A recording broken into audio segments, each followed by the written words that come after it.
because it tells me which of the clubs that I have received the club officer, and it tells me the ones that I haven't received.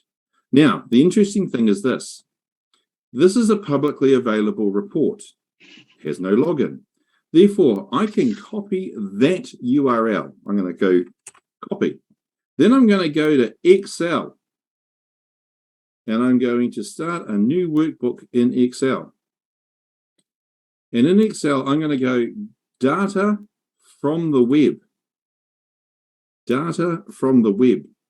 And it's going to say, where do you want to get your data from the web? And I'm going to paste that URL that I was just on there. So this is the Toastmaster report, report 17 for District 112. And I'm going to go, okay. And it's going to go away and it's going to query that page, which is really cool. And then it's going to come back and say, hey, I found several tables on that page. Which one do you want?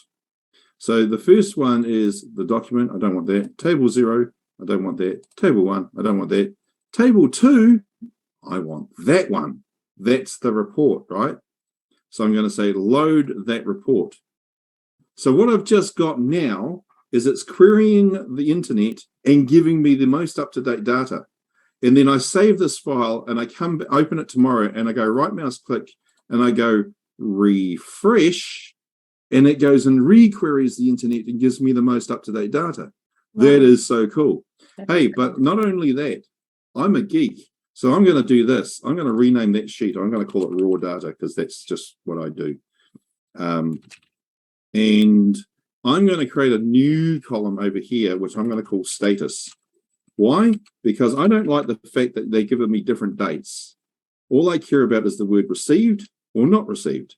So I'm going to go status equals the left of the list status, 8, close. All right. So now I know what's received and what's not received. Okay.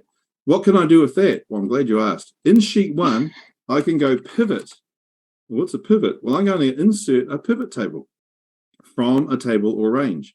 Where's the table or range? The table or range is from A to G of raw data. Okay. What am I going to do with that? Well, the first thing I'm going to do is I'm going to look at the divisions. I'm going to look at the status, and I'm going to count the number of clubs. Bang! I've now know that in Division O, I have received 24 and I have not received 1 for a total of 25 clubs in Division O. So I come tomorrow and I hit refresh, and that pivot will automatically update. And that's a whirlwind tour of how you can get data from the web. Just thanks for asking the question.